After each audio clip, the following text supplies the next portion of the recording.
Hello everyone, this is Deborah Richardson, and today I am putting the AP in Happy where accounts payable teams are empowered to protect the vendor master file from fraud. This podcast will give a voice to accounts payable team members by talking about the growing reality of cyber attacks in their world and which vendor setup and vendor management techniques they can apply to protect the vendor master file from fraud. Stay tuned. On today's podcast, I'm talking about 2 key transferable accounts payable skills and what career moves you can make with them. Also, do you think there are no high-tech positions in AP? Think again.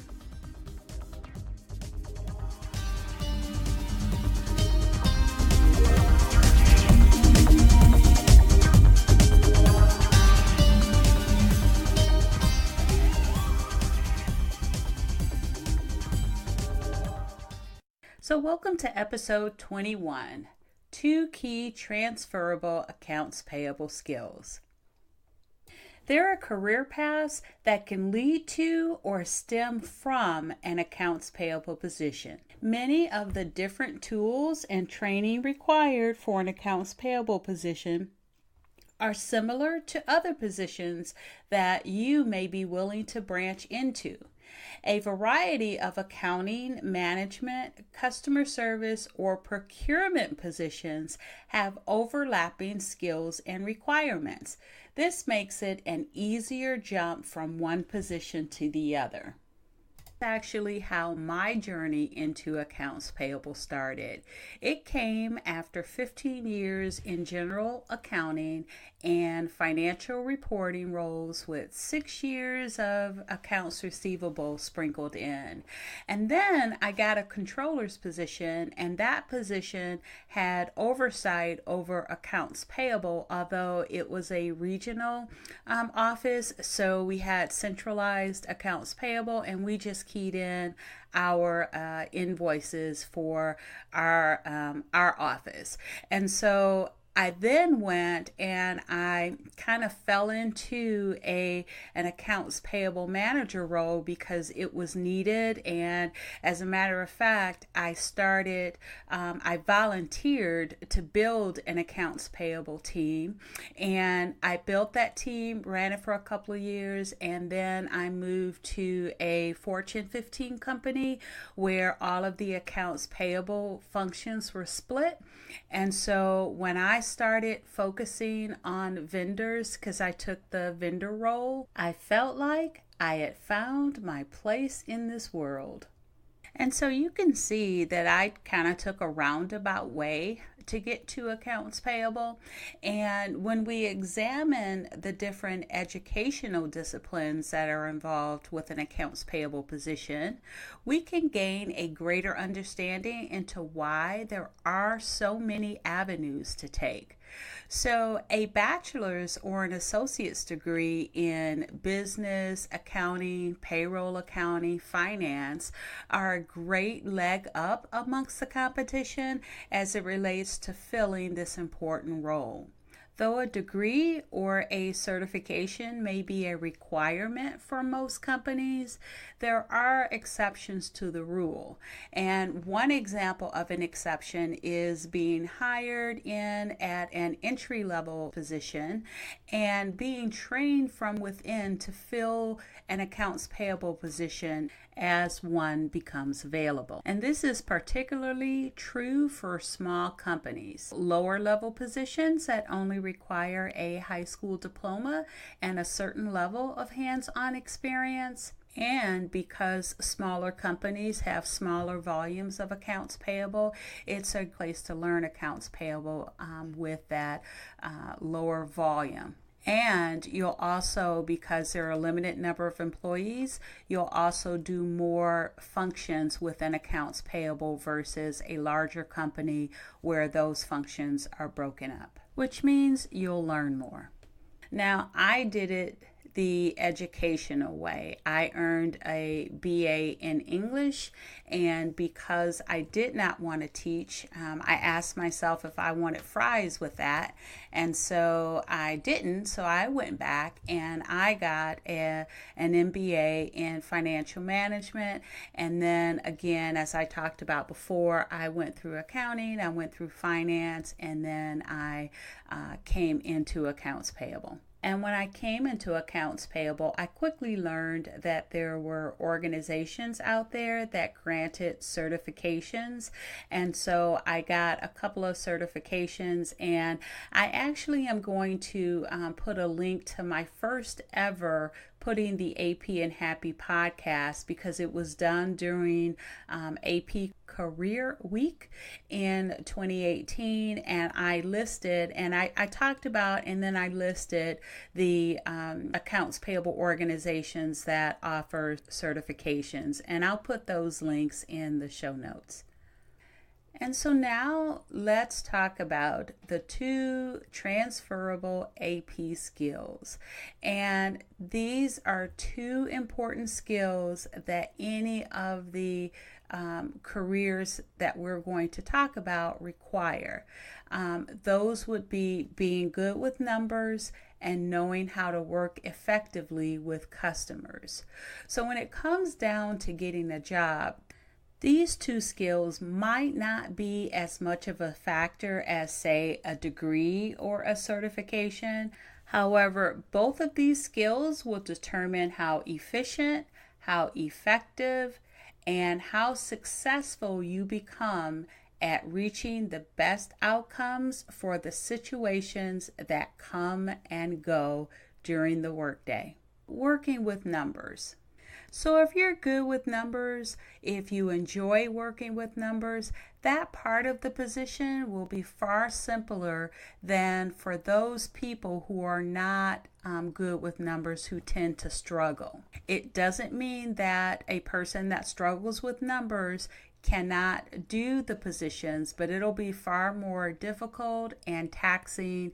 And if you're working with them all day long and you struggle with them, it's not going to be a good fit for you personally, because you just won't enjoy your work.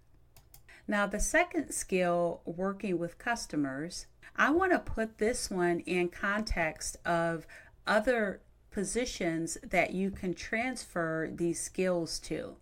So if you are good working with customers, you'll prove to be more successful at working with vendors to pay off your employer's debt, and that's accounts payable. With customers to pay their debts on time, and that is accounts receivable. Also, with getting better deals from vendors for their products or services, and that is something that procurement positions handle. Now, if you are good working together with the vendors, with multiple groups or stakeholder groups, and you are able to find solutions for issues, that is a required skill for management positions. See how great customer service skills can save a company a good deal of money at the end of the day, no matter if you're working your way into or coming out of an accounts payable position. This skill, when polished, plays a crucial role in any growth a business wishes to achieve. And as a manager, I can tell you that a good customer service team member is worth their weight in gold. A great example is in accounts payable, vendor maintenance. There are companies today that are going through the implementation of a vendor self-registration portal. And as they're going through that implementation, the key, or one of the bigger efforts, is go live and getting those vendors to understand how to use the product in the first place. And if they have any issues, or even if your internal team members have issues with that new portal, they're they're going to call into your help desk, and you need to have great customer service team members that can, one, calm them down if necessary, two, identify what their issue is, and three, resolve it for them. And that does take someone with excellent customer service skills, because on the other end of that phone is a human, and the better they are to work with that human, the better experience it is all the way around, and the better it reflects on the company. Okay, so the question is, are you in or out of accounts payable? If you're looking to advance into an accounts payable position, examine whether or not you have the right tools for the job. What level of experience do you have? What education or certifications do you hold? Do you have good customer service skills? Do you enjoy working with numbers all day long?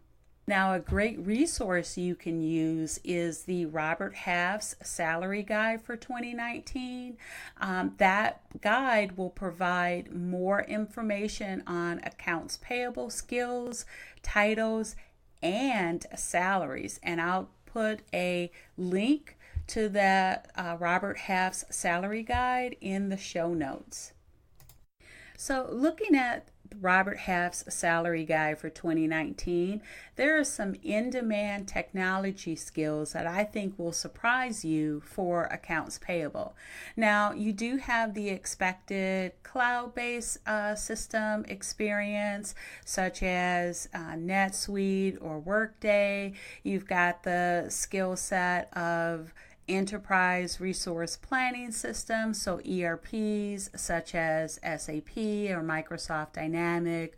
Of course, you have Excel, because you're always working with Excel to export data and put them into usable reports or charts or pivot tables.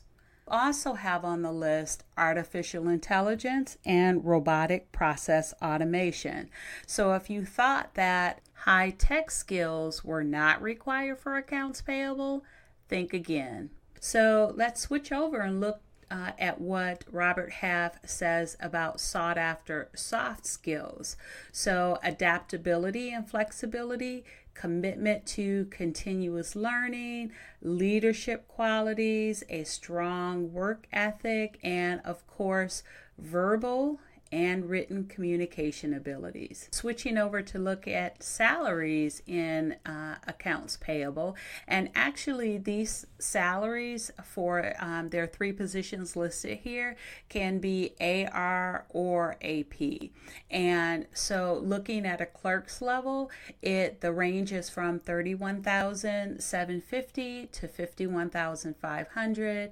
At the mid-range, which is specialist, it is $40,750 up to $70,000, and then the manager level is at $48,250 all the way up to $101,000.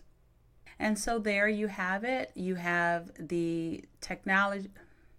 Okay, folks, so there you have it. In-demand technology skills, in-demand soft skills, average salaries for a entry-level, mid-level management position for accounts payable.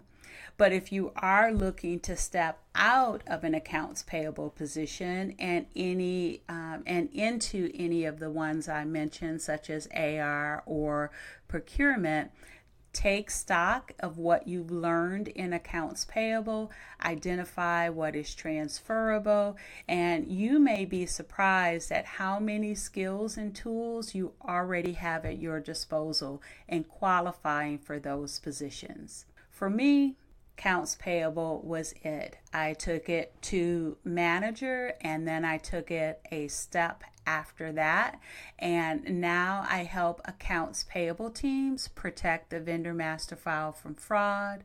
That is my chosen career path and my calling. Thanks, everyone. I hope you enjoyed the 21st episode of Putting the AP in Happy podcast, where accounts payable teams are empowered to protect the vendor master file from fraud. Don't forget to check the show notes for the links to the podcast episode 1 to learn about accounts payable organizations that issue AP certifications, and also for a link to the Robert Half Salary Guide for 2019. If you enjoyed this episode, consider subscribing and writing a review of my podcast on the platform that you choose to listen. Stay happy.